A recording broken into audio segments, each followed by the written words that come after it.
but I know you guys don't want to hear me chat all night. So welcome everybody to Team Call. Before I introduce you, I'm going to just real quick, I wanted to share two things that I just thought of before the call. We did the 5-day coach training last week, but if anyone didn't get in the group or didn't finish, it's going to be open all month, right, Michelle? So like they can just hop in and we have a checklist you can use and kind of go through it. Oh, and it completely, like, it's so simplified is what I love it. So if you have new coaches, get them in there or put them through this process because everything's written out. Everything's written out. And it's super easy, super simple. Yeah. And what's great about it is basically we'll run one at the beginning of every month, but it'll stay open for the month. And we made this checklist for you to use with your new coach or for yourself that you just would listen to the Getting Started Right call from that month and go through it. So, and take your time. Like it's a 5-day, but if it needs to take a couple days here and there, that's okay. It's just, I wanted to let everyone to know you're more than welcome. Just ask to be added or you can search for the group post and just, I think you can add your request and add yourself. Yeah, the checklist is super simple. Super simple. So I wanted to mention that. And then the other thing that I wanted to mention is if you wanted to do the Shaun T workout week thing for fun, but you can't do Shaun T's workouts, just post your workout every day for fun as a team. It's more just to show that we're like working out. If you, whatever you choose, like whatever you're able to do. Cause like I said, I'm not putting myself into max 30, put me into preterm labor last pregnancy. So I guess Shaun T and I, maybe I'll hit it like, at 37 weeks and have this baby then or something. But please join the event. The purpose of it is just for us to build community and work out and stuff. But okay, so I'm rambling. I'm gonna introduce you guys. I'm super excited. So I didn't know, Megan, I thought you could introduce him because it's like he's your husband. I feel like you know what I'm saying? Like I felt bad. They don't have a 4.5-year-old. They have a 4.5-month-year-old. Like and she messaged me and she's like, I mean, they've been married for 2 years and they have a 4.5-year-old. I'm like, no, wait, hold on. I meant month. So, I'm a typo queen. Like everything has typos. Carly proofreads everything I do twice because I just do. So anyway, I thought you could introduce Peter tonight and then you guys could kick things off. I'm just excited. I wanted to say this much. I met with them maybe a month and a half ago one morning, and I loved when you're in this business, whether if you're a guy or a girl, your spouse is important to be a part of it, whether they're active as a coach or just supporting you. Like Courtney's not building the business, but he's always pouring suggestions to me to help or offering books for me to read or just encouraging me. And sometimes it's hard because it takes time, and that's okay. Like if your spouse is not there yet. But one of the things I think that's really important is from time to time, I love it when a spouse hops on to share, because it shows that this business can also, we can learn from each other. Like I know I've always grown through Courtney's jobs and what he shared with me, and it is awesome that we can also collaborate. So when he was talking to me about some things he's been learning and reading, it was really cool. I think it's a great perspective. We're used to hearing from coaches on the team, but it's nice to hear from someone who's looking from the outside in and has wisdom to offer. So Megan, you want to do an introduction and then I'll hand it over to you guys? Okay. Yep. So this is my husband, Peter. We've been married for 3 years with a 4.5-month-old. And he's in the Army. So we're Army family. We moved to Savannah, Georgia from Hawaii about 7 months ago now. And he's finance officer, first lieutenant at 160th SOAR. And yeah. He started out, well, when I started Beachbody, he wasn't 100% on board with everything. And it was actually really funny because he was training for his PT test that was coming up, and he had to score a 300 on it, which is the highest score. And I was doing Autumn's day, which is funny, Michelle, that you just mentioned that. But he comes in and he's like, oh, I still need to work out. I was like, well, do my workout with me. And he's like, oh, it's so stupid, Autumn, whatever, it's girly or something. But he did it with me and he couldn't finish it. And so He was like, okay, like this is so stupid. Beachbody sucks.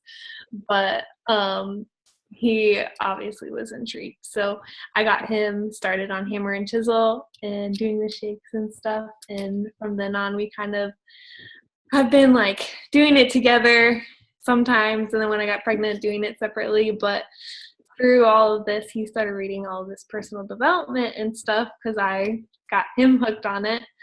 And I love that because at least that part of my journey and his journey has been linked. And we're always talking about, like our visions and how our visions collide and stuff like that. So it's really fun. But I'll let Peter take it away. Well, it's funny. I wanted to kind of share that same story because along with the PT test, at the time, I wanted to go to the Ranger Battalion. So I was training for going to the Ranger Regiment. And at the time, I was running about 5 miles, every 2 days and going to the gym on top of that. And I was working out twice a day because that's what it takes. And this particular day that Megan was talking about, I hadn't done my second workout yet. So I'd already done my first, and I was like, okay, I'll do it. Be that husband that helps out, be supportive, yay. And I was doing, I don't even know what they are, but they're like a mixture of the Bulgarian squats with like the knee coming up to your chest.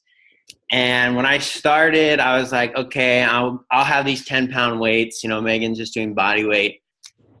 And we're outside. I am sweating up a storm. My legs are wobbly. And I was like, F this. This is ridiculous. I put the weights down. I walked away for a second. My pride was crushed. Here I am. I can run 5 miles in, about 36 minutes. And I can go do all this lifting weights. But my wife is out there, rocking this workout. And I'm inside cursing and swearing.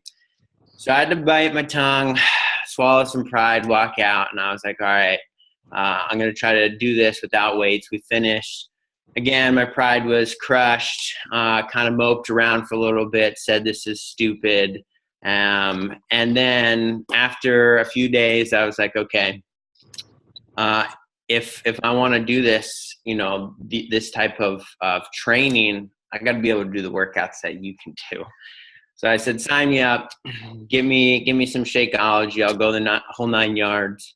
And within 2 weeks, I noticed a difference. And I actually, and I'm going into a little bit of background because I think what you guys do is so awesome. I really do think this program works. But so within 2 weeks, I started noticing a difference. And then when I took my first PT test after doing Beachbody for about 2 months, it was the easiest PT test I've ever taken. I didn't throw up, which I would normally do, like consistently.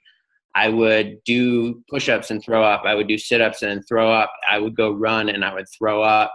And it was just a mixture of nerves and just trying my hardest.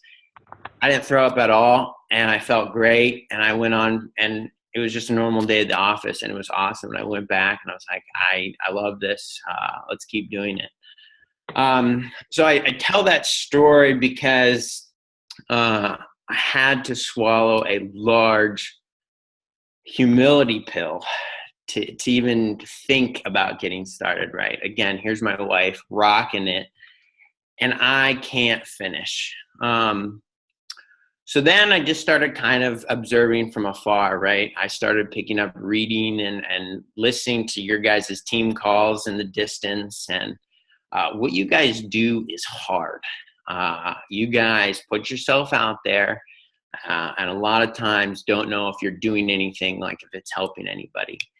And just watching Megan on her journey and what she struggled with, like it is hard to send out invites. It is hard to strike up conversations with people. I mean, the business is difficult, especially when you're fighting. I mean, in my industry, in the military industry, when I tell people I'm doing Beachbody workouts, they laugh, but then they're the ones crying when we go on runs and I'm outrunning them.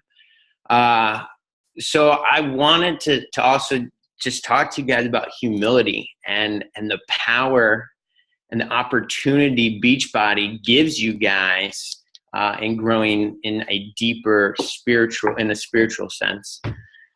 So the Army always likes to say, so what?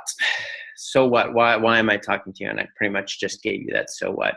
Beachbody gives you guys the opportunity to grow deeper on a spiritual level, and not just increase the family budget or whatever your why might be. So humility. I learned a lot from this book. It's Introduction to the Devout Life, St. Francis de Sales. Thank you, Megan, for getting me into reading. But St. Francis de Sales talks about how there's actually 3 levels of humility.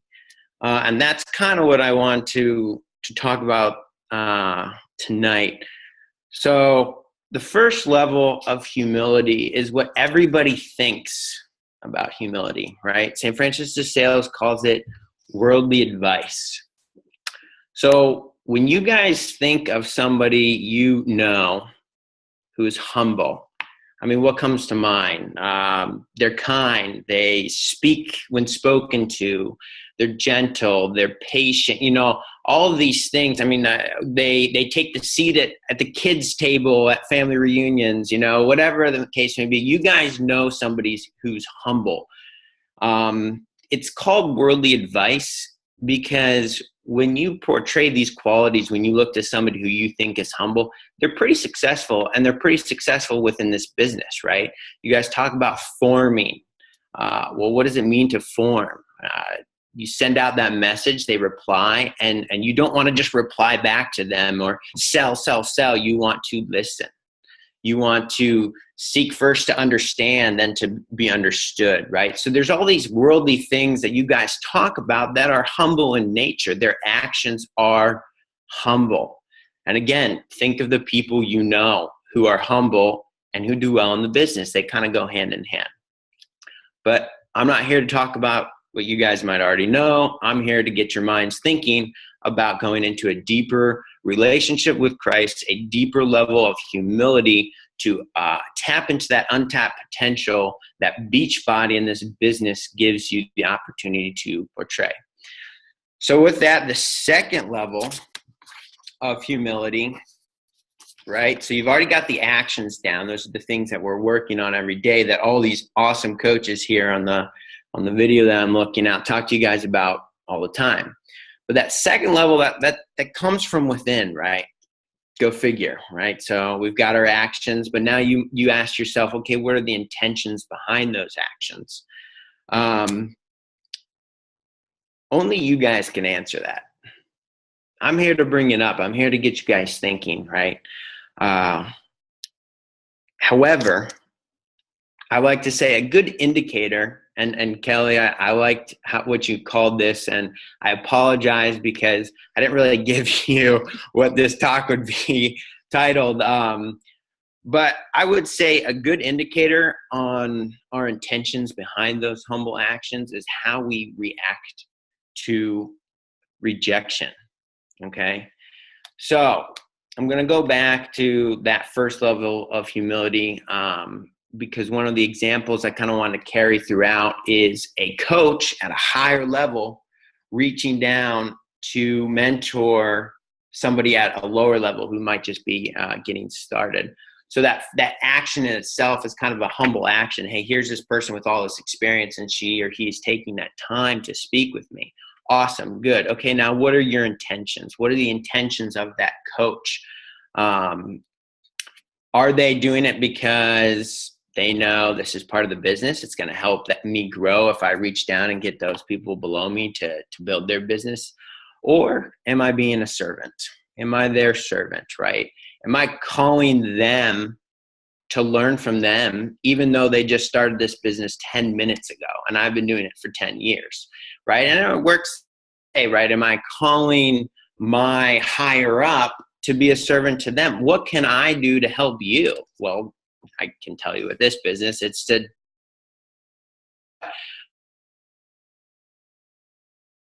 that second level of humility where you Now it's, okay, what's the heart saying? What are you feeling? What is your motive behind these actions? So I want to get back to that indicator with rejection. We talk about that roller coaster, and so many people have heard about this, and listening to, again, you guys talk on your team calls, is that are you feeling terrible about yourself when you get rejected? Are you feeling high when you get accepted when lives and thank you? By the way, none of these things are, again, it's just bringing you to another deeper level within humility.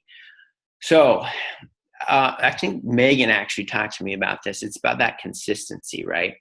We're going to send those invites out. We're going to form with these people. And if we're rejected, we're not going to let our emotions ride on these rejections. We're going to send those invites out anyways.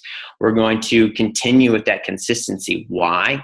Because our intention is good. Our action is there. We're here to serve.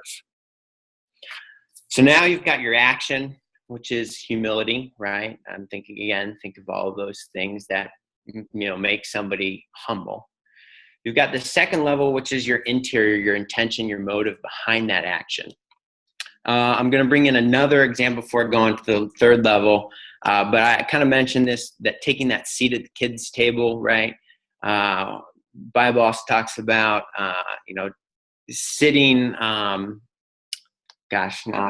yeah, thank you, Megan. Sitting at the lowest seat, so that when your guest says, no, you don't belong there, and they bring you up to a higher seat, right? So that action is humble nature. I don't deserve to be at the right hand, but I'm going to sit away with the servants, and then they bring you up and they say, no, you deserve better.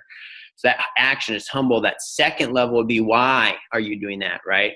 Are you doing that? Are you sitting at that low seat because you know and you want to be carried up and humbly, carry yourself in front of all the people you're passing to sit at the right hand? Or are you humbly doing that, right? Are you, no, I deserve to be at that low table because, again, I am a servant. I am here in this business to serve and to bring others to Christ.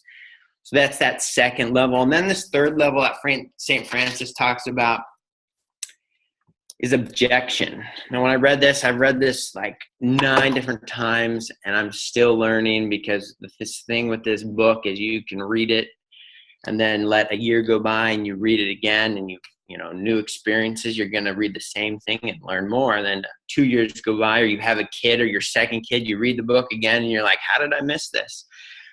So this is one that I've read time and time again. But what is objection? Objection is our littleness in the face of God. It's taking delight in the embarrassment. Okay, so here's a big one, kind of going back to rejection, going back to people when they're posting, right? When you think about things like, should I post this? Oh, what are people going to think? What does this portray about my image? Whatever the thoughts that enter in your head, right? You fill in the blank. It's okay to be embarrassed. You're sharing your story. You're sharing your journey. And this is the third level, the deepest level of humility. You share anyways, right? You don't worry about the embarrassment. You might be embarrassed, but that's okay. Take delight in that, because if there is no embarrassment, if there's no opportunity to embarrassment, I would ask and beg the question, are you at that third level of humility? The other thing that objection is, the littleness in the face of God, is loving, being rejected, and thanking God for the ability to feel as he felt when he died for us on the cross, right? So again, your action's there, your intent's there, you send out that invite, you truly have the proper intention, right? This is not for you, it's not so that you can make money, but you see somebody in need and you want to help them out, but you fear that rejection. So you send out that post, you get rejected, whether it's, they come back. I heard people talk about, people audibly come back and like yell at you and tell you what's what, or, maybe they just don't respond and they're talking about you behind your back. That's okay. That's how Christ felt, you know, and he died for us. And now we have the opportunity to be like him here on this earth. That's freaking awesome. Like, again, and that's brought to you by this business, this means of putting yourself out there and being rejected by people we just met, being rejected by high school friends, losing friendships or people who we thought were friends over something as simple as, hey, here's my heart, take it. And they say, no, thank you. You have ill intentions. It's like, okay, awesome. You have reached that third level. You have surpassed that worldly advice. You have the proper intention, and now it is being rejected. Congratulations. Another thing is, and this is kind of talking about fear too. Okay, so objection is loving beyond fear. So I've already kind of talked about it a little bit, but you've got those invites, you've got those messages, you've got these follow-ups, right? You've got that fear of rejection. Send those invites out anyways. Talk to those people, right? Because yes, there's a real fear of rejection there. I am going to love anyways. I'm going to tell that person that I am here for them. And if they reject me, so what? I'm going to love anyway. So again, I have some of my notes here that when that fear is present, send the message with peace, right? Because that's when you know you've reached that third level of objection. When you've taken delight in the embarrassment that you might have sent a message to somebody, it's got the wrong name on it because it's, you know, in your queue of all of the things that you got to send, and you just accidentally sent somebody who's, you know, talking to Sarah and it says Melissa. That's kind of embarrassing. That's okay. Send that message with peace. That's funny. Call a guy a girl. Yeah. So, you know, because then they're going to sit there and they're going to think, like, what is this person's intentions? Their ill intentions. They're going to think bad of you. That's okay. You've got that embarrassment. You've hit that third level of humility. Send that message with peace. Send it with confidence. Know that you are going to change lives. So with that, again, I'll just give a quick recap. I don't want to take a long time tonight, but it really is. You guys have this uncanny ability with this business to just dive deep into your spiritual lives and hit, like, again, something that I constantly struggle with because pride is a big thing, and humility is that combating factor. But you have this thing, something simple as sending messages out, calling people, asking people to, you know, inviting people on your journey, right? You can go to the first level, those humble actions. You can go through that second level with, hey, my heart is there, my intentions are in the right place. And then that third level where they can reject you. There is fear. Love anyways. Get through it. Send it with peace. Know that you're doing the right thing. Know that you are being a light of Christ in this world for others who just need that light in their journey. So I wanted to close up with, I kind of said this a couple times, but I'm just going to read this for you guys. All right, remember, cast out your nets far and wide. Hit those new ads and invites by being kind and gentle. Form with those whom are caught by seeking first to understand, then be understood. And be free of that fear that is yelling in your face. The other side of that screaming fear is peace, knowing that you are seeking to serve those around you, hoping to help them on their journey, inspiring others to take action and create the tabernacles worthy to house the Holy Spirit. So with that, I'm going to turn over to Megan and allow her to share anything if she so chooses. I don't have much to add. When I was thinking about what I would add, I was kind of just thinking about how I kind of take some of what he said and kind of like add it into my day in a practical way.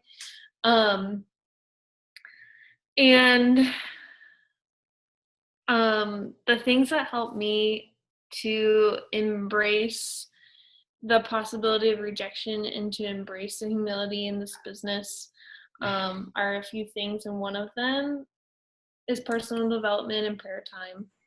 But another one, another huge thing is having a plan for my week. And sometimes it doesn't happen on Sunday, planning my week, and sometimes it happens day to day, just depending on how things go. But having a plan allows me to be more peaceful. And when I'm more peaceful about the other aspects of my life, like meal planning, making dinner, having the house clean when Peter gets home from work, anything like running to the store, whatever it is, my work becomes something that I can enjoy and not something that I need to rush to get done or get through. And in that, I feel that I'm more genuine. So like my attitude shows through my messages, and if I'm trying to rush through or if I'm just checking it off a to-do list, I feel bad when someone says no, because I know that I wasn't 100% genuine in sending that message. I was just checking it off a list. So that's something that, it helps every aspect of your life, but it also happens to help the business and your attitude and the genuineness that comes with sending out that message and finding that peace in the rejection if it so happens. Another thing is that exercise that I'm sure you've all at least done once, and if you haven't done it, you need to do it once at least. And it's the one where you fold the paper in half and you do the before I was a coach and after I became a coach or a challenger, and then after I became a challenger, and putting it somewhere where you can see it, because those are your answers right there. That's why you're doing this.